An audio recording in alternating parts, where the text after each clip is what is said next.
So, got a question for you. What is it that you want? Perhaps it's to live to 100. For some of you, it may be 120, right?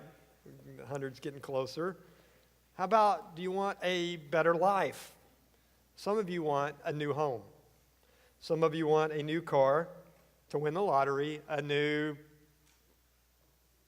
fill in the blank, right? There's a great deal of want in this world, and a lot of people verbalize that. And if you really were interested, there's enough research that you could pretty much pick out anything. Let's say a retail experience. People in retail know what you want, and they buy and present accordingly. People know what you want in healthcare. People know what you want in just about every facet of your life through research, because we tell them and we verbalize it. But really, what we want provides a window to our soul. It opens up access to let people and even ourselves know what it is we really want. Sometimes we separate what we want with reality. We say we want something, but we don't stop to think or ask the question, why we think we want that. We fail to look at it and say what that really means about us. For example, if I say I want a new car, it could mean that I drive a junker and I just want a new car because mine's about to break on the side of the road any given minute, and I just want to trust it. But I could also say I want a new car, and that could mean that I'm just tired of the one I've got, and my neighbor drives one that's really, really cool, and I'd really like one just like it. Same exact statement, but two completely different meanings. The reason and meaning are different and would say different things about me. Well, last week we continued our question series with a look at Nehemiah. We're going to go back there to Nehemiah chapter 2 if you want to go there. Nehemiah chapter 2. Again, we'll spend this week and the next time I'm with you on this person of Nehemiah. The question last week was from the king to Nehemiah, why are you so sad? And remember what grieved him. Remember what broke his heart was the condition of his people and the condition of Jerusalem. But today he gets a second question from the king, and we're going to pick up our story with perhaps a question that should provide a lot of great opportunity for you and for us to do some serious introspection. Nehemiah chapter 2. So in the month of Nisan, in the 20th year of King Artaxerxes, when wine was brought for him, I took the wine and gave it to the king. I had not been sad in his presence before. So the king asked me, why does your face look so sad when you are not ill? This can be nothing but sadness of heart. I was very much afraid. Verse 3. But I said to the king, may the king live forever. Why should my face not look sad when the city where my ancestors are buried lies in ruins and its gates have been destroyed by fire? The king said to me, and this is our question for the day, what is it you want? Then I prayed to the God of heaven, and I answered the king, if it pleases the king, and if your servant has found favor in his sight, let him send me to the city in Judah where my ancestors are buried so that I can rebuild it. Then the king, with the queen sitting beside him, asked me, how long will your journey take, and when will you get back? It pleased the king to send me, so I set a time. I also said to him, if it pleases the king, may I have letters to the governors of the Trans-Euphrates so that they will provide me safe conduct until I arrive in Judah. And may I have a letter to Asaph, keeper of the royal park, so he will give me timber to make beams for the gates of the citadel by the temple, and for the city wall, and for the residence I will occupy. And because the gracious hand of my God was on me, the king granted my request. So I went to the governors of the Trans-Euphrates and gave them the king's letters. The king had also sent army officers and cavalry with me. The question, what is it you want? Last week we learned Nehemiah's condition was so rattled that he immediately, when he was told about the remnant of people that remained in Jerusalem and the condition of Jerusalem, he immediately started weeping, mourning, grieving out loud. And we understand what that means, right? This week was a reminder of what grief is. But he was grieved not because of the loss of a loved one or not because of something that had happened to him personally. He was grieved because he looked at his people and the condition of their heart. They were rebellious against God. They had adopted the idols of their captors. They had lived in a city in ruin and done nothing about it. And he was heartbroken. It broke his heart to know that sin and complacency was common. And it broke his heart for the condition, so much so that he wept and fasted. And listen to this, he apparently did so with very little or nothing else that we know of for 4 months. Chapter 1 was 4 months before chapter 2. There's 4 months of time that passes. And all we know that he did at that point in time was pray, fast, and mourn for his people and for God's people and for Jerusalem. And so he decided, I'm going to do something about it, right? You got grief, you got mourning, you got passion. It should produce action. And let's see what we can learn from the situation from Nehemiah. In verse 2, he says, I was very much afraid. Looking at his situation, it gave him a passion and purpose, but he didn't have an idea about how he could do something about it. But think about this. God had placed him in a very important position as cupbearer. He could speak to the king on a regular basis and had earned his trust. Remember the cupbearer, kings got poisoned. In fact, this guy's ancestors got poisoned by the wine they drink. So a cupbearer was perhaps the most trusted position in his court because they would bring the wine, often sampling it themselves, and gave it to the king, unpoisoned, fresh, ready for him to drink. And so God placed him in this very unique position as just a worker, but audience and trust in the king's court. But he says, I was very much afraid. What was he afraid of? The same king had earlier in the book of Ezra made a decree that Jerusalem would not be rebuilt. It was a law of the king, we're not going to rebuild Jerusalem. And yet here his greatest passion and grief is over the condition of Jerusalem. So he knew asking would put him at risk of being at odds with the king. Secondly, he had already pushed his luck because it was not allowed to be sad publicly in the presence of royalty. So his response at this critical junction could have had serious ramifications. If he didn't answer correctly when he said, why is it you look so sad? And the king was displeased with him, it would have cost him his life. But in verse 3, he honors the king with his speech. He doesn't run from the conversation. He doesn't avoid the conversation. He says, may the king live forever. But then he tells him what was on his heart and what had broken his heart. He doesn't run. He's willing to take a risk and talk about the important stuff, the thing that was really on his mind. He was wise in how he brings up the issue because he makes it sound appealing to the traditions of the king. Let me explain.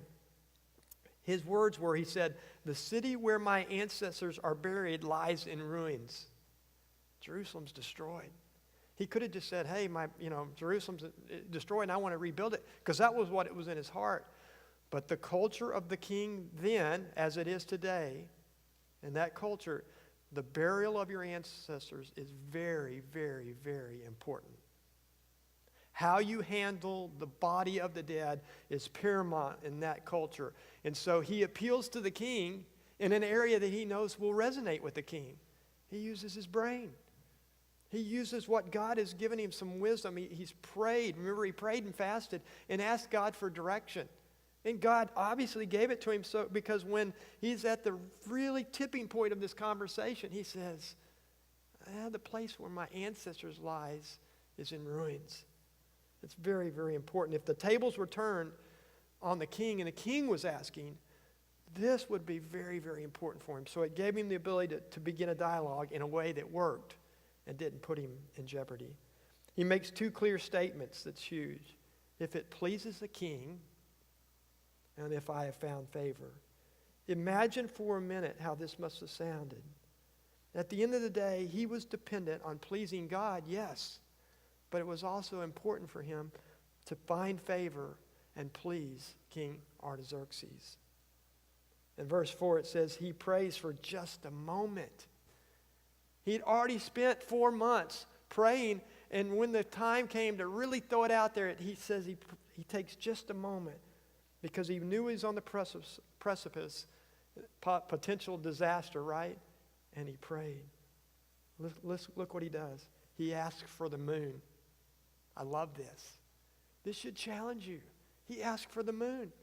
He asked permission to rebuild Jerusalem. He asked permission to go. He asked for the provisions. He wanted to get a letter so that he could go to the park and at the king's expense get all the timber necessary to rebuild the walls and rebuild the temple walls and even his house. He says, I need it for the gate, for the walls, and the place I'm going to occupy. In other words, King, I want you to foot the bill for these repairs. Not only do I want you to give me permission to do it, but I want you to pay for it.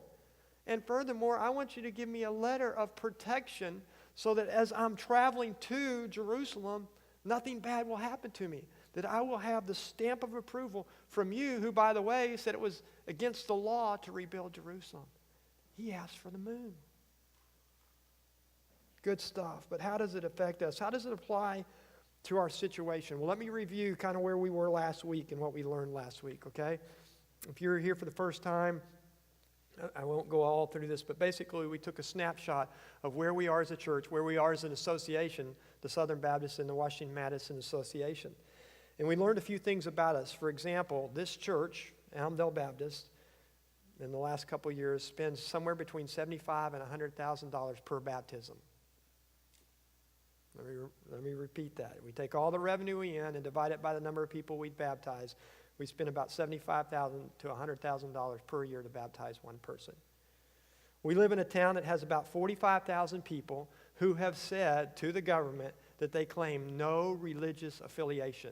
They're unattached. That includes Jewish, Muslim, Catholic, evangelicals, Protestants of all kinds. So they don't affiliate or claim any attachment to any of those designated belief systems. Okay? So that means there's 45,000 people who, if they were to be taken from us today, right now, they would spend eternity apart from God. 45,000 who claim no religious affiliation. We know that the church is located on a strategic corner, and yet we have a declining attendance. We have a baptistry that sits fairly idle, and we really don't know where we want to be when we grow up. We don't really have a vision for what ministry looks like tomorrow. We know what it looks like today, but we really don't know what it looks like tomorrow. There's often in church world, and this one's no different, an undercurrent of dissatisfaction and distrust, because when church is about us, my needs are different from your needs. My perspective is different from your perspective. So the older generation may distrust those younger generation. Well, they just want to spend money in the children's ministry. Or, the undercurrent of dissatisfaction and distrust is well and alive in most churches today. So let's go side by side with Nehemiah for a minute. He had a passion that deserved action. He began with weeping, praying, and fasting. What about us? What are we passionate about? I asked you what you want. What do you want for your church? Where's the passion? Are we weeping and praying for the condition of this community because it's as grave as those that lived in Jerusalem, the remnant that lived in Jerusalem? The condition of our walls, just ask a police officer or somebody that works in the local school system. The condition of our town speaks to the depravity of sin that is rampant among the populace. Where's the weeping, praying, and fasting? He was afraid, right? He says, I was very afraid. It's just a little short phrase that if you read that very quickly, you'll miss it because it's the end of a verse, not the beginning. We are too. We don't want to change how we do things. We like it just the way it is. We don't want to craft a vision that we don't know how to pay for it. For crying out loud, what if we dream up something really big? The next question is, well, how do we pay for it? We've got a tight budget. We're not meeting budget now. I don't know. I don't want to do that. We like the people around us to look and sound a lot like us, right? It's comfortable. And we like our pews just the way they are, our seats just the way we are. Not because we're cowards or because we're bad. It's just we're afraid. New people would be change. Setting a vision would be different. It might cause us to have more fear, not less. And we don't want it. We don't like uncertainty. We like our comfort. We fear just like he did. What it boils down to is we often fear change more than we fear God. Passion for our condition isn't enough. We should have that passion, but we have to act on it, and that means we have to overcome our fear. Listen to 2 Timothy 2, verse 7. For the Spirit God gave us does not make us timid, but God gives us power, love, and self-discipline. So don't be ashamed of the testimony about our Lord or of me as prisoner. Rather, join with me in the suffering for the gospel by the power of God. For God did not give us a spirit of fear, but of power, love, and sound mind. Fear is, in many respects, the absence of faith. And it's crippling our churches. We looked at the numbers of the baptisms in the Southern Baptist churches in Washington Methodist Association. If you take away the big one down the street, it's 362 baptisms. Really? For the whole year, for every Baptist church? Are you kidding me? That's not 1% of the population. And yet, just in our city alone, there's 45,000 people who don't know him. Fear is crippling.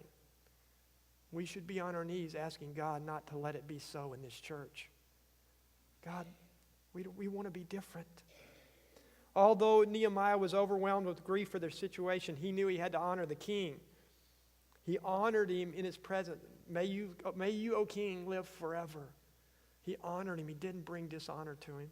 So let me ask you a question. Based on what we know about the condition of our community, based upon what we know about the number of people who we are baptizing or seeing come to know the Lord, do you think our practice of church at large, and I don't just mean Elmdale, I mean in the broader sense of the community of churches here, do you think our practice in its current state is bringing honor to God? Are we selfish?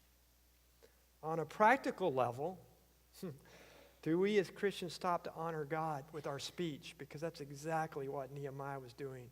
He was honoring the king in the way he spoke to him, the way he approached to him.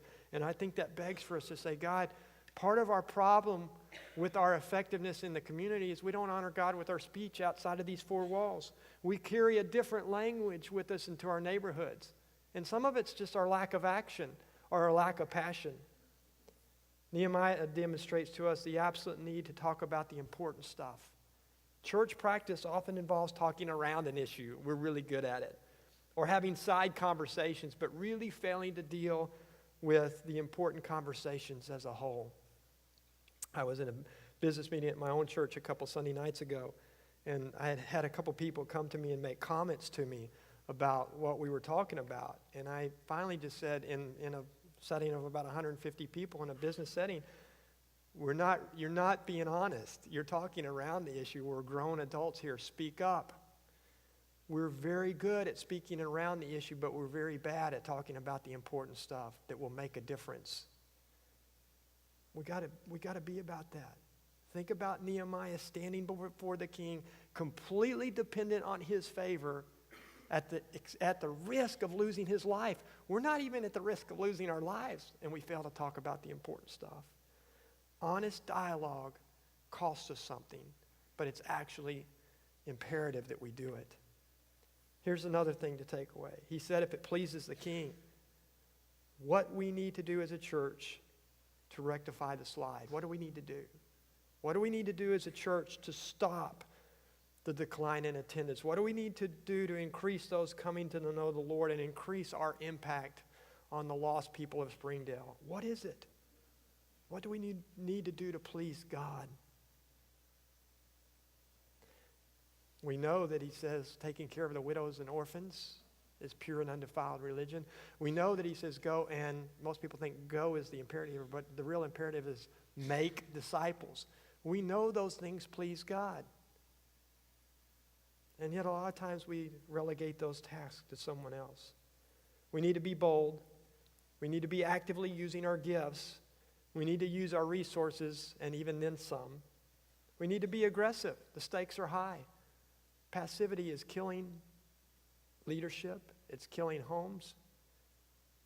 And we need to be aggressive. We need to meet people and help them along their journey in a spiritual and physical way. It's not enough just to meet them where they are spiritually. It's got to cost us something physically. These things would please God. So why not ask him to help us accomplish his purpose here on earth right now? He says, Nehemiah says, if I have found favor, he reminds the king of his position in his court. It's up to you, king. It gives him the ability to ask her for a favor. But let me ask you something. Are we not God's treasures? As his children, we have already found favor. He loves us. We don't have to do the dance to get the hug. We have every right to ask him to do great and mighty things among us. That's consistent with his nature. Remember in Matthew, in chapter 11, verse 7, if you then, though you are evil, know how to give good gifts to your children, how much more will your Father in heaven give good gifts to those who ask him? We give our kids good things. But we're afraid to ask God for great things. We have every obligation and every right to ask God to give us a vision, to help us accomplish that vision, and to honor him. Lastly, he asked for 3 very specific things. When God planted the vision in Nehemiah, he had no way of knowing how he was going to do it. In chapter 1, all we know is that it grieved him. And he began a process of praying about it and seeking the Lord. He had no way of knowing how he would do it, nor how he'd get the supplies or the money. The vision came first, which is about right, isn't it? The vision should come first. What are we about? What do we need to do? God's plan and provisions came after the fact. We've got it twisted. We want to have the money and then go do. And there's a certain wisdom in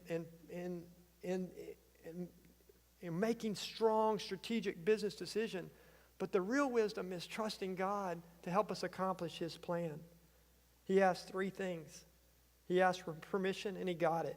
He asked for protection for the travels. He got it. He asked for the things that would actually make it work, the provisions. He got it. We should do no less. So, we should ask God to allow us to make a huge difference in the lives of those who don't know him here in Springdale and throughout the world. So here's what we need to ask for based on what we know, okay? And this is kind of our invitation. I'm going to ask you to pray these things in your heart where you stand in just a minute. We need to ask God to give us a passion for people that breaks our heart, that really grieves us. Our indifference is killing us. God, grieve us for the condition of the people that live around me. We need to ask God to give us a clarity of purpose. What are we here for? I asked that question one Wednesday night, and I got about 20 different answers. Right? Most of them were correct. But we need clarity of purpose. We need to have tunnel vision that's dictated by our passion for the people that are going to spend an eternity apart from God. We need to ask God to give us a discipline to fast and pray that would drive our actions. We need to ask God to give us the courage to go where we feel afraid. And it may not be a physical relocation. It may just be we need to do things, but we're afraid. We need to ask God to give us the courage and faith to accept the changes we should undergo. We need to ask God to give us the willingness to reach this community for Christ and make his name great. We need to ask God to give us the resources that we're going to need to accomplish those purposes. If we really set out to do what God asks us to do, that's a scary thing. Can you imagine what we're going to need? Ask God to give us those resources. And lastly, we need to ask God to give us the trust we must have that he will provide a way, to help us accomplish the vision that he's given us. Let's stand and pray.